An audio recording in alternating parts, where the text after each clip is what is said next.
Here comes our interview. We had a great chat with these two young gentlemen from Mayhemic.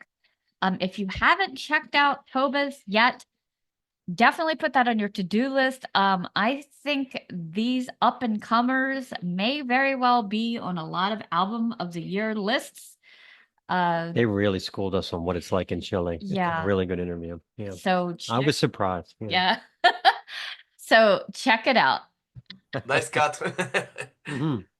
Oh, yeah, I don't know, he's decided that he interviews now. I don't know what his deal Yeah. is. It's okay. I like him. He's cool. Well, thanks for doing this. It's great. We were blown away by the new album. I mean, it's, in terms of just one of the better thrash albums we've heard this year. Wow, really good, Thank you. Glad you like it. Thanks. Yeah, we really did. Let's start off with I guess we'll go back to the beginning. The name Mayhemic, who came up with that and where did it come from? Well, the name Mayhemic was an idea after the chorus of a Chilean death thrash metal band. It's called Reaper, and the song "The Last Day" say something like war of pain, war of death, war of humanity. Mayhemic is the last day. People with fear, Satan is here. And Reaper is one of my favorite bands in Chile and all of the world.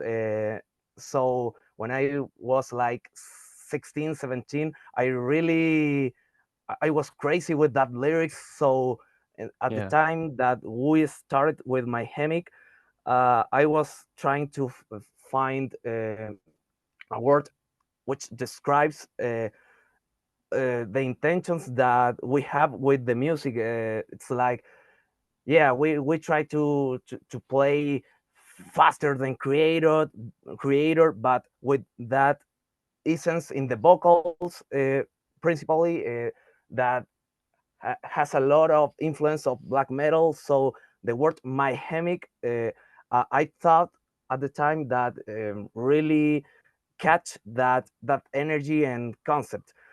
And there was no intention to sound similar to Mayhem, but the coincidence is like funny. Yeah, it does really capture kind of the chaos and the speed. So I had a feeling it had nothing to do with Mayhem. Yeah. So people make fun of us about that. Yeah. Also, wow, what a concept to talk about a volcano that happened so long ago. I had not even heard that story. Yeah. How did that kind of come about being a theme? Well, the concept of the album, more than the Toba event, is when I was thinking about the lyrics that the album will be. Actually, I was trying to do a concept album about extinction, and some situations of the past and hypothetical on the future that shows different scenarios of extinction. And when I was finding some of the topicals, like for example the Black Death in Europe in the Middle Ages, and the theory about the Neanderthal genocide, one of the topics that comes to me was the super explosion of the volcano Chova.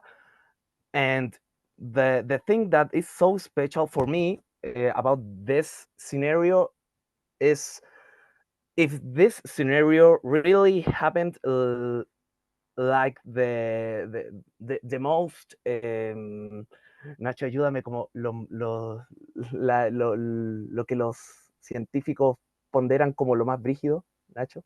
If this happens like a scientific said that could be. Sorry, my English. No, it's fine.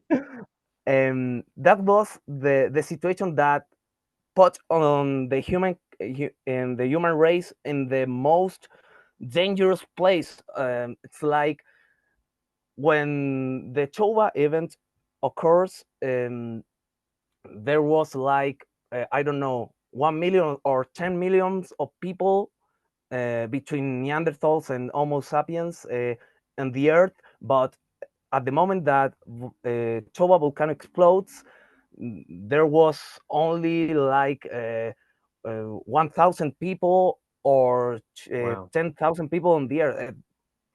Eh, casi se murieron, Nacho. They almost die. He said. Right. It wiped out almost everybody. Yeah. Yeah, not like for example, the Black Death in the Middle Age that really killed a lot of people, but not at the same point that was the super explosion of the Toba volcano, the most colossal force that hit us in the past, I think. Yeah. Yeah, it's kind of controversial about Neanderthals and whether they were genocide or they just inbred. It was probably a little bit of both. So I didn't know what your personal theories were on all that. Well, it's clear that the Neanderthal genocide is just a theory. In fact, we don't know specifically what uh, ended with the Neanderthal race or something. But I was really interested in that theory in specific. One of the most powerful reasons that why the human race is here right now, on the top of the species of the earth, is because in great part because things like our violence, our nuestra capacidad de Nacho de sobreponernos ante las adversidades. um, our capacity of afford the adversity. Yeah. And yeah, and all of that things sounds so powerful with a music like Mayhemic was writing at the time. So the theory uh, match very perfectly with that story, even it was of that way or not. Yeah. It's much like the lyrical concepts. Because back then you didn't have a lot of like plundering without the raping, so it's got to be a little. Yeah, yeah. God, and volcanoes scare the hell out of me. I mean, we got lucky when Mount St. Helen went because it wasn't around like a populated area. But when you talk about flying in, like when you fly into Seattle, all of a sudden you just see Mount Rainier, which is a huge, huge volcano. And it's right freaking in the shadow of Seattle. And I'm thinking, oh my God, if that thing ever. Yeah. Right up on it. Yep. God. Yeah.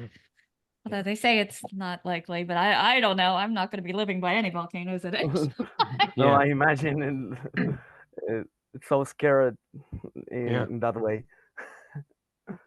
I wanted to ask you about the scene in Santiago. What's it like? I mean, is it competitive, or is there a lot of bands? Is it a good scene? Is it supportive? Yeah, there is a lot of bands. You have too many styles. You have everything here. You have thrash metal, death metal. Even you have like several thrash metal scenes in Santiago. You have the violent thrash scene. You have the scene from Valparaíso, from the south of Chile that's more extreme. You have death metal here, and you have events almost every weekend. And I don't know, like 5, 6 events per week, and Yeah. Yeah. obviously you can That's go to great. everything, and that's good because we have a lot of quality here. But that's bad because I think we have more musicians than public here. you know, as Oh, gotcha. Yeah. Yeah. sounds funny, but it's true. At least in the scene, because I don't know, you go to the Estadio Nacional to see Iron Maiden, and obviously it's full. But Right. if you go to see Mayhemic to La Comarca, you can see 90, 90 people. You know, Ah, if it was a good day, I mean, you know. yeah, yeah. There was a show that only there was only one people, and that people was my girlfriend. you know. Oh, geez. Yeah. Yeah. Yeah. So you have it is competitive because of that. But I don't think that is in a bad way because almost all bands support each other. We bought the material, we trade, we invite each other to play. So I don't know, some scenes don't match. An example that I like to make is that I really love when I was practicing Kultem, the death metal band, but we never play with them. I know them face to face, but it will be weird if we play together. It will be great, but it will be weird because they play once a year, twice a year, and they Hmm. play with other kind of bands. I mean, Force of Darkness, Atomicide, this kind of band more extreme than us, you know. So it's cool and it's weird, you know. Yeah, yeah. You at least we have the shows almost every weekend, so I could think that we can see these bands every weekend, but it's not that true because I mean the biggest bands, not great because it's relative, but the biggest bands in terms of numbers they play not really often. I mean, so it's cool and it's weird at the same time but it's great to see that a lot of bands are getting out of Chile, playing in the US, in Europe, in South America. And that's cool. Yeah. I always think that it's very positive that people outside Chile have the impression that the scene is good. So I think it's good. It's cool. Yeah. Well, you guys really stand out, as far as your technical difficulty and your, the guitars are everywhere from noodling to, oscillating. It's great. If I walked in a bar and you guys were playing, I would be blown away. I mean, and we've had that happen. In fact, we've been to like recently big shows like Slipknot Knocked Loose, where you're in an arena seated, or like, Baltimore, sound stages, what, 500-600 people max, or like smaller venues that Metro, which is like 250. Yeah. And we And really it was like, like we just went to one Friday night. You guys would have fit the bill perfectly, but it was a little bar. And sometimes I enjoy the more intimate settings. You can talk to the band, you can, find out more about them. And I don't we know. like the smaller venues. Yeah, Mhm. definitely. Yeah. That's true. I mean, I like it. I prefer it too. I mean, the big things, I don't know, I always remember my first concert one of my first concerts that it was the Black Sabbath with Mega show Okay. in Estadio Monumental here in Santiago. I have like 16 years or 15 years. And I remember that all this sea of people drowned me. I am a short person. I'm not very tall. So it was like I have a great time obviously, but it's not the best time like healthy reasons. Yeah, yeah. But so and that you say that we can talk with the band and stuff, it's cool too. I like the small venues too, but I mean, one thing is a small venue, and other thing is play just for the Nocturnal girlfriend, you know. Yeah. Yeah. Yeah. That's I the have to, that's the to thing. ask, like, when you have like a mosh pit, like in something bigger, like say Maryland Death Fest here, we always have, it seems like one person dressed up like a horse or a banana. Do you guys have that? Or? Do people No, dress up down there? not really. Yeah. Not really. I can take it or leave it. There's always No. somebody when we go to a show in the mosh pit that's dressed up like a Ketchup unicorn bottle. or a something. ketchup bottle. That's like a I new mean, trend in the US. Yeah. I saw once here. Yeah. but it's not really common, you know. Yeah. I think it That could be doesn't more. happen here. I Yeah. think it could be more usual in the grindcore scene, not so much in the thrash or Yeah. death metal. People here in the scene wear like a serious posture. They Yeah.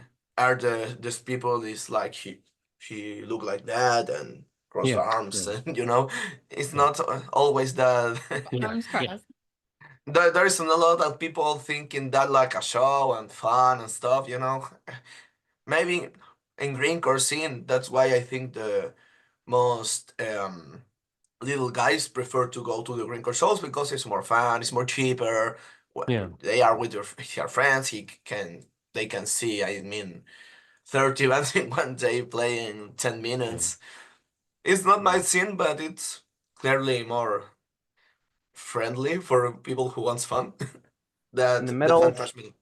Yeah. in the metal scene in Chile, the people get really crazy at the concert, but more on the traditional way, with Yeah. headbanging and things like that, mosh pits. But Yeah. it's not like you comment on, and we have seen a lot of times in videos, when we watch videos like, I don't know, fests, different festivals on North America or in Europe, we we see a lot of that kind of things that you comment, and for us it's really like, wow. It's weird, It is. but it's Yeah. really cool. I really I really wanted that kind of things happen here. It will Yeah. be really really funny. I think. Yeah. I I like was that. in the I was in Europe a few times, and I went to few festivals. I went to Hellfest in 2019 and Okay. Brutal Assault last year, and that surprised me. The people dress up like, I don't know, the Yeah. Avengers, or people naked. Yeah. Or Yeah. that was fun to see. I don't know, Emperor with with Iron Man stand Yeah. before besides me. But it just seems like from your region, there is such Yeah. great music that comes out of it. Like Yeah. as soon as he hears that, he's like, this is gonna be great. Yep. What, Yep. what do you think it is about like that? It's kind of like the demographics where, great death metal comes from Switzerland or, black metal, but you guys really thrive on the thrash. Yeah. Yeah. Mm. I think it has to be with the social stuff. You know, South America is not the poorest region in the world. I mean, you have Africa, but it's not the richest one. So I think there is some adquisitive power to have instruments and to Yeah. listen music.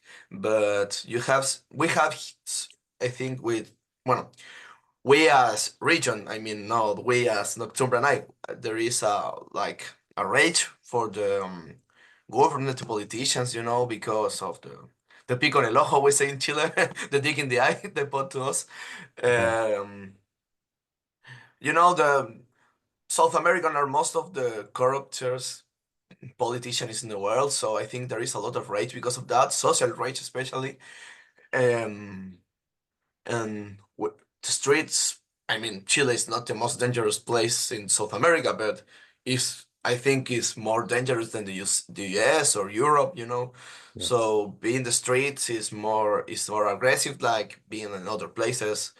We pass a lot of time on the street, you know. Yeah. So I think it has to be with that. Also, we I'm have tradition from the 80s.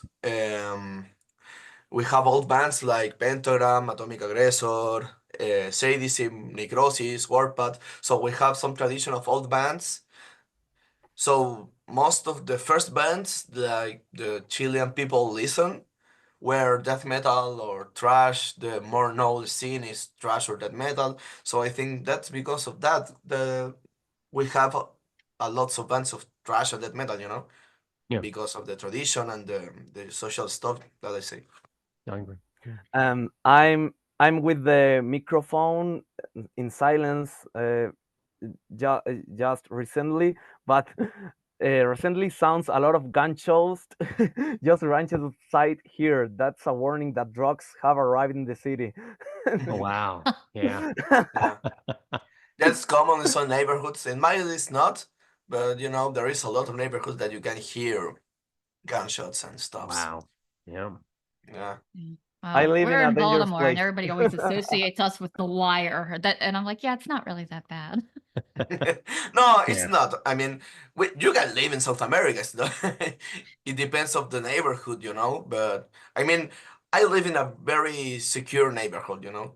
I Right. can go out in the night and I have no problem. I've never been assaulted in the streets in the night, but I have stories that people that yes, they have been, I don't know, high punches in the face because trying to stole his cell phone and Yeah. stuff like that.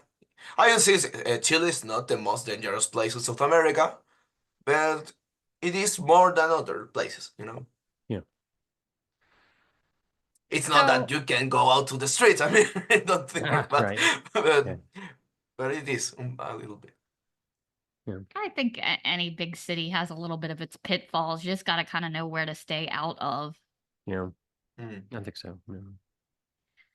Well, thinking back, when you guys got started, like, what was the first like really heavy music that you heard that kind of got you into wanting to start a band? You remember? For me, it was the first Megadeth. Okay. The first band I started listening it was Black Sabbath, but Megadeth it was like an example for me to play a guitar and sing at the same time. Also, if you talk about modern metal, I think Death, Atomic Aggressor from Chile, it was a big influence for me too. I mean, I think that a lot of people who play in Chile, it was inspired more like to Chilean bands than the outside bands. So I can tell Reaper as well. Sadism, Atomic Aggressor. Um, if we talk about other influence, one of my favorite bands is Merciless Okay. from Sweden. Stuff like that to play violent metal, Unleashed, Possessed, that kind of band. Creator Yeah. as well, Dark Angel, the Darkness Descent album especially. Yeah. Te muteado, Mm. sí, ya. When for me, when I was a kid, like I don't know, 9, 10 years, I started listening to music with my best friend. Together, we discovered bands, not really into the most metal part of the music, but things that were in the mouth of the people at the time. Linkin Park, System of a Down, and Right. at one point we discovered the first albums of Metallica, Megadeth, and that was at the moment I think that there is the way that I really love. I was in love with the really speed drums, and when I discovered with my friend bands like Dark Angel, Creator, and then we started leading towards thrash metal closer than the German scene in the 80s.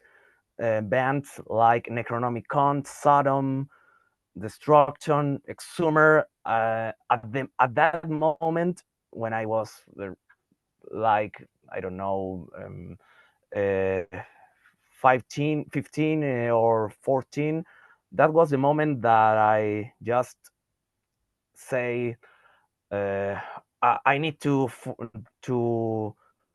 to form a band, to create a band, and I know at that moment that the reason of my life was to be in that way, making Yeah. some speed music and violent music, Yeah. and trying to explore in the way of express my feelings that I have at the moment, that was very in the way of the anger and the injustice that we at the moment see in the world and on our up and on our own country.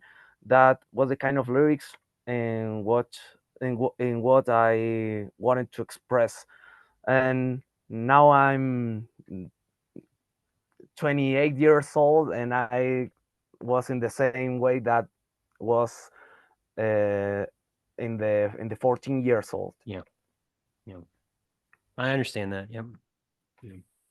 So, was your family supportive when you decided to kind of go into extreme music? I know that's not everyone's favorite. Eh, Well, my my father listens to some metal music. Uh, for example, when I was a kid, I found some tapes of bands like Iron Maiden, Testament, and some Motorhead albums. So my father actually likes the music, but when I said to them that I have the intention to form bands and dedicate my life to music, uh, there was like, no, you can't. You are going to die by hungry. You need to do something serious. No, no, music is like no. Even more in my family, we are not in a situation of poorness like the hell, but the thinking in my family was, no, you need to study, you need to becoming something like an engineer, because if you don't do that, you will die by hungry, and you can have health and other stuff. Yeah. And my father likes the music, but he doesn't like that the things that I do. I think that he prefers to I was doing something more in the academic style. Yeah. Well, anyway, I'm IT engineer, so I think that he won at last. in my side was kind of funny because my parents all only like salsa Oh and wow. Okay. folkloric. Oh man, my mom likes salsa and folkloric stuffs. My father likes folkloric stuff too, and acoustic guitar thing and protest like left left wings music Yeah. and classical music and that stuff. So it was funny when I started to listen to the music. I remember once my father is kind of funny. So the first time he catch me listen, I think it was Sepultura. He told me, son, this guy is really angry. What happened to him? So Yeah. they usually make fun of me because of that. I started to listen to metal music in a very bad moment in my adolescence. So they were happy that I found something that made me happy. Yeah. And when I started I can say my musician career as well, they were always worried about my studies and stuff. The typical things of parents. And not so much of the drug stuff, just a little one, but I won't. I don't know. I'm more addicted to food and Coca-Cola than in drugs, so they know me. That's good. Uh, Yeah. so they are supportive in this moment. Actually, they come to see us a few times. Especially my mom.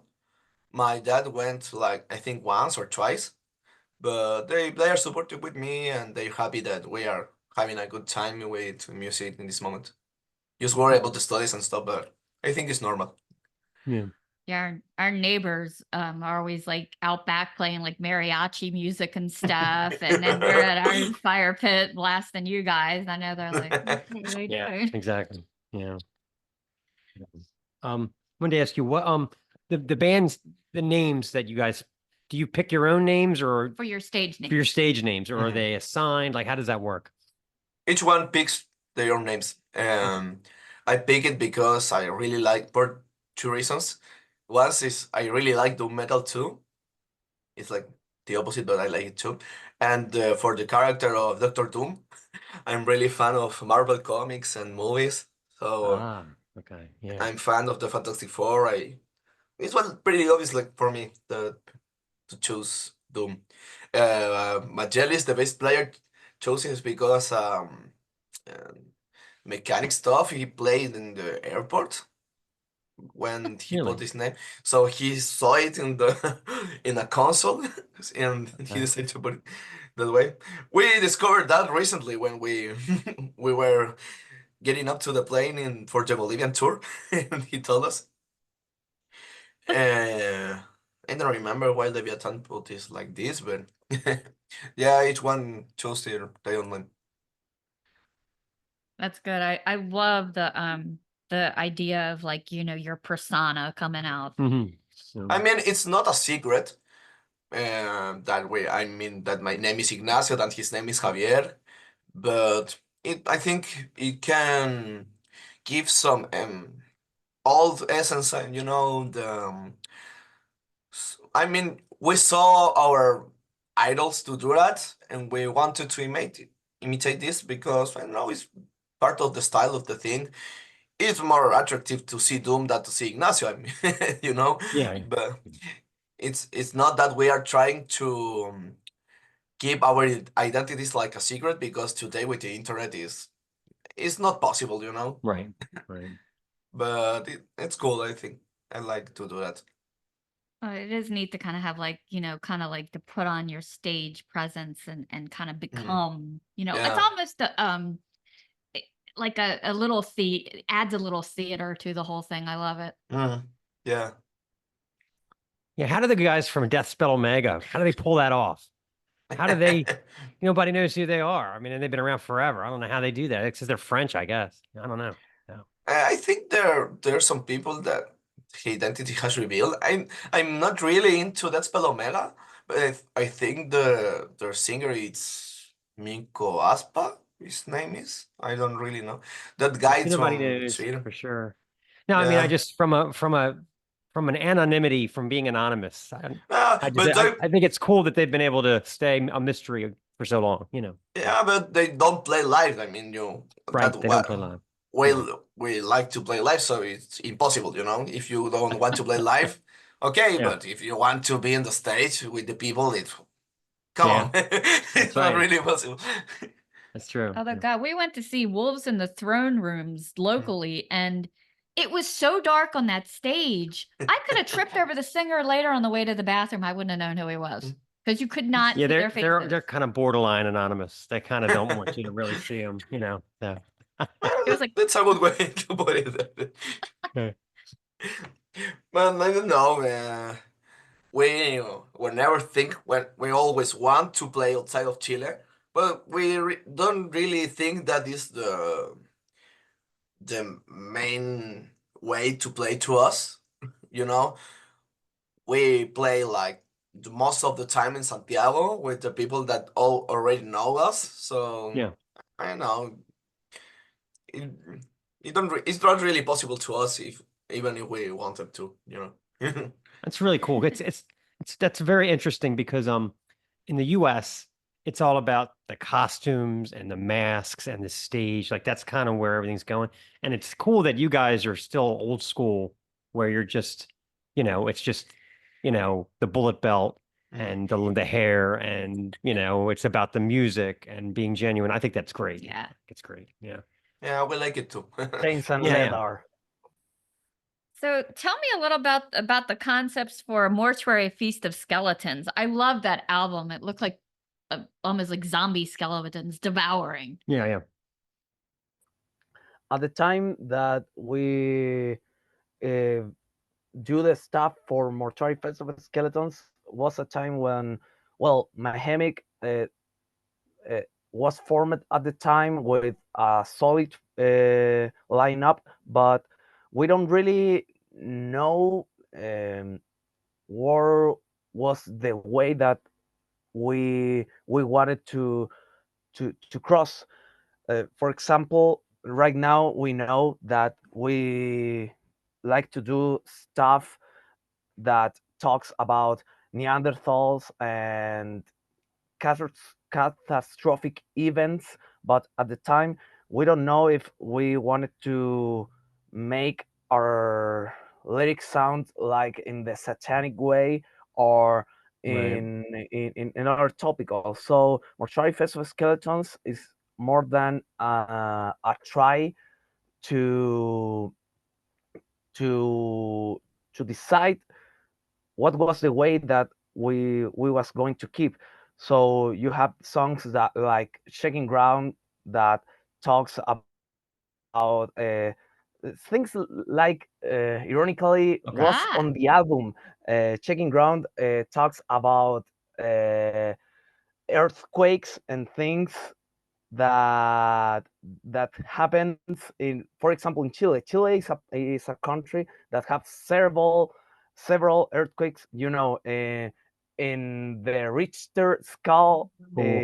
you have a earthquake like sixth grade, Yeah. and the people is some people is some scared, but for us it's really normal. Yeah. When the earthquake is more than seventh grade, it's the moment that it's like Yeah. this is Right. getting some hard. And eight, well, you have nothing to do. Is Yeah. it's a catastrophe, but you have lyrics that go on that way, and others like the song Mortuary Festival Skeleton that is more in a fantastic way. When I wrote that lyric of Mortuary Festival Skeletons, I was trying to describe the cover art of the album Pleasure to Kill. That's Ah. Okay. Yeah. the reason of the title of the track was. It's not a secret that Creator and especially Endless Pain and Mortuary Festival Skeletons are the biggest inspiration for Mayhemic music. So at the moment I was trying to describe that scene that I was looking in the cover art. So I think you have skeletons and some mortify sense, and you know and other song styles like Death Spawn talks about some experience that I have, for example, visiting cemeteries and other places that has that atmosphere of death and things close to the paranormal way, you Yeah. know. But the music is the same. So we're Mayhemic trying to play in a way that is primitive, but in the most high velocity that at that point we are able to play. Now I think we play even more speed than at the time, but in that period that was like, wow, this is so fucking it's hateful speed music of the hell. Yeah. Yeah. Yeah, that's great. It's like that logo. I love your logo. It reminds me of Sarcophago's logo a little bit. Very spiky. Who came up with that? Like, who drew that? A girl called Isalot do it a few Okay. years ago. Um, it was a friend of us. Um, Actually, we have some troubles about that because we are like in a rush to have it because we need to play. We're not over to Ah, do okay. it. And she sold me a sketch, and I quickly digitalized it with an app. So she get angry with us, but we're okay. I said sorry to she like a few years ago. Yeah. After a few years, we asked to Bastian Velázquez, the guy who draw the artworks from Toba and from The Last Judgment on Cali Blast single, to redesign it. I mean, to have it more in better quality and stuffs. Yeah. But the original idea was by LDG, was his short name. Okay. I like it. Yeah. So I agree that this album is much harder, faster, more chaotic. Love it than ever before. For Collarbone Crush Neanderthal, I love that. That is super specific. I just assumed it was because I guess back then your weapons were what, rocks? Nacho, ayúdame a traducir y no entendí mucho. Te está preguntando por la letra del collarbone. Sorry. The lyrics of Collarbone Crush Neanderthal, like suggest the title, it's in the topic of the theory of the Neanderthal genocide. You know, I was trying to write in first person that which possible happened in the mind of a Homo sapiens of I don't know uh, 40 40 ¿cómo se dice 40, Nacho? 40, iba bien.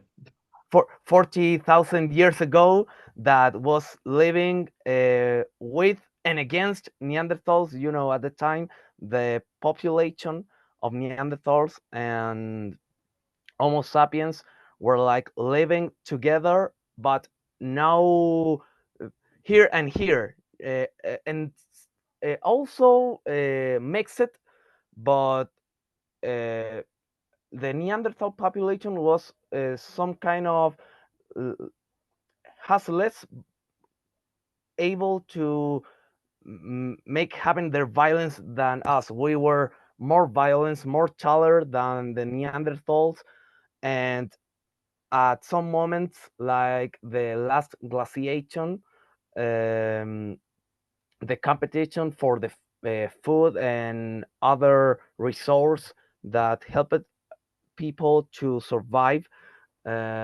We have to fight for all of that, and it's really probably that Cool. for the situation we have to fight against this and against the Neanderthals, and that is the topic that I was trying to write when I wrote the lyrics of Collarbone Crush Neanderthal. I tried to write on the way of the most violent mind of that time, and we need to hit you with a rock and pick up some, I don't know, some bones and crush your fucking head and your collarbone Yeah. with that, and I have to show to your people that I'm more violent, because if I do that, I can cause in you some fear that is uh, really important to in order to want to survive.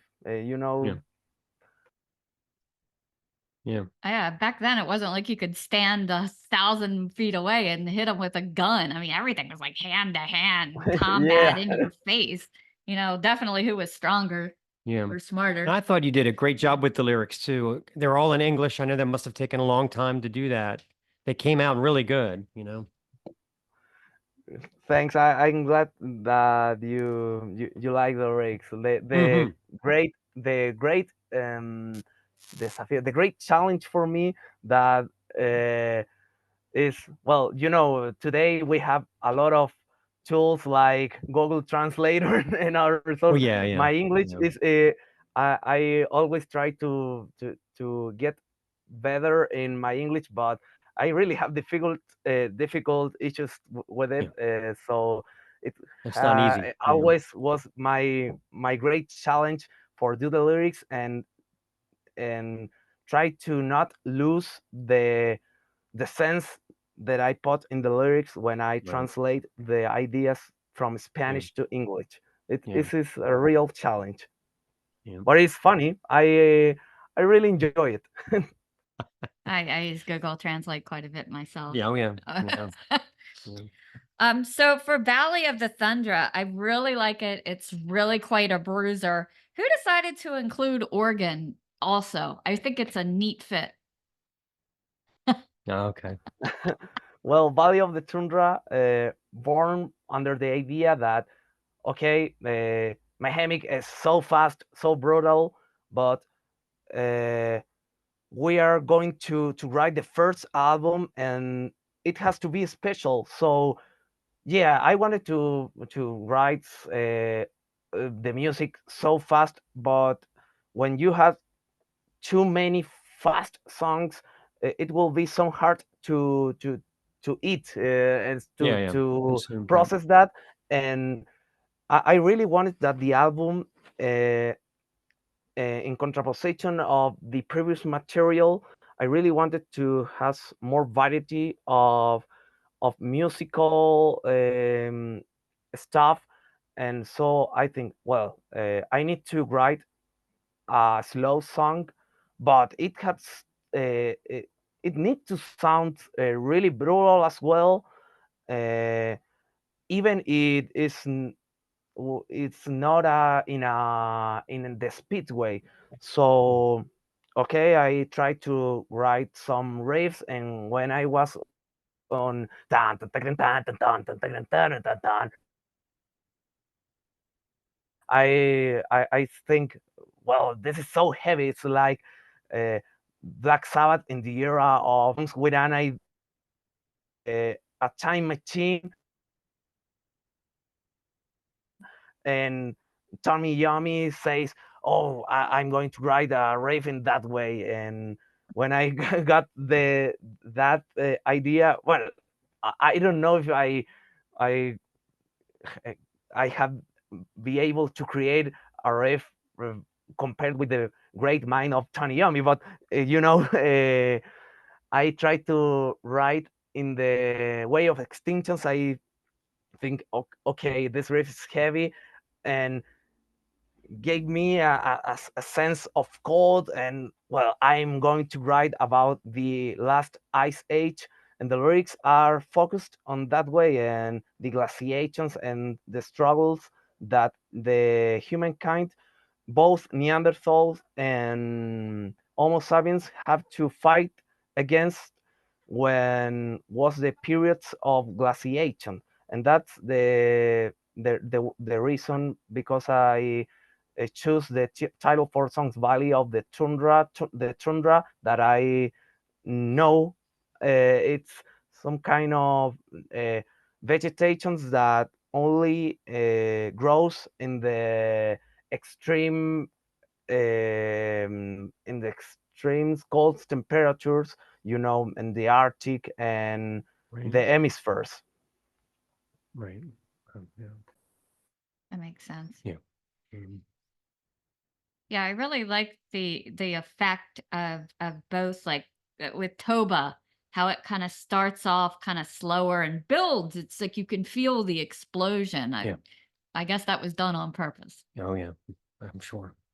Fun fact, a guy just told us a few years ago that the word toba in Brazil is a funny way for them to refer to us.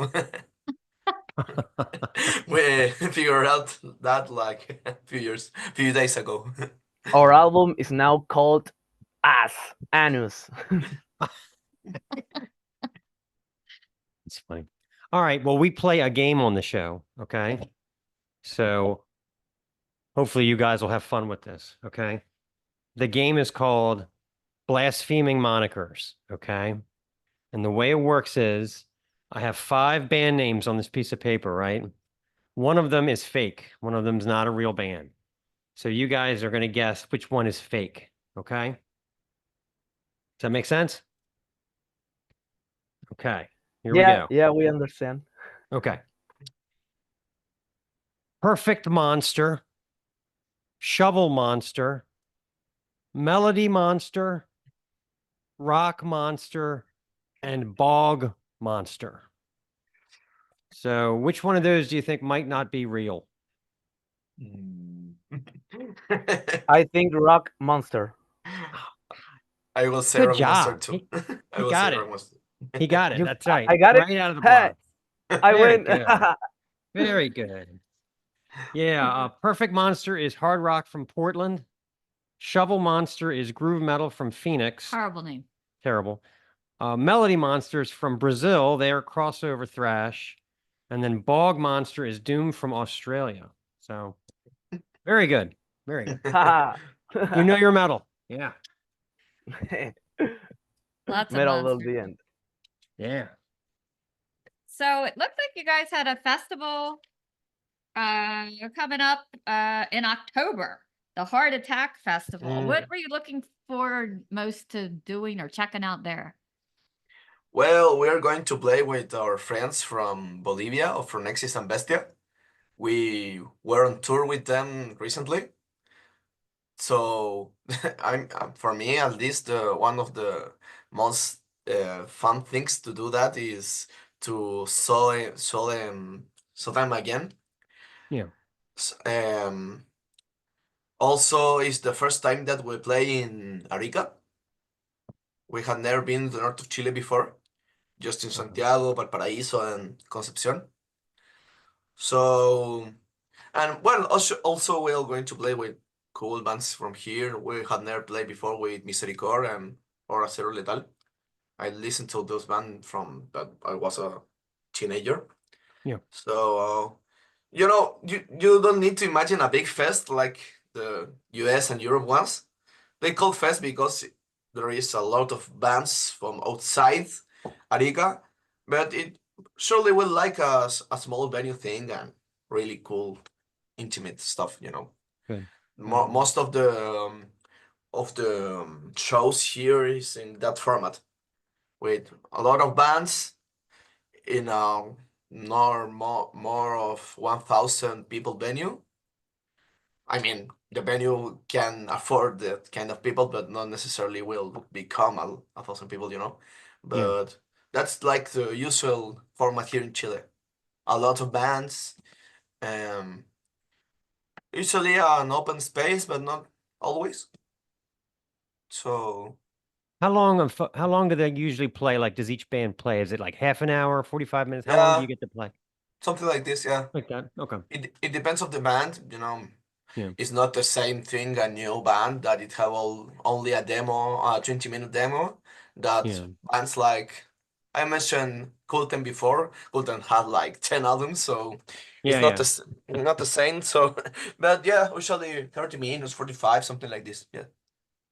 It's not very common to see bands here playing Chilean bands, playing like an hour or more than that.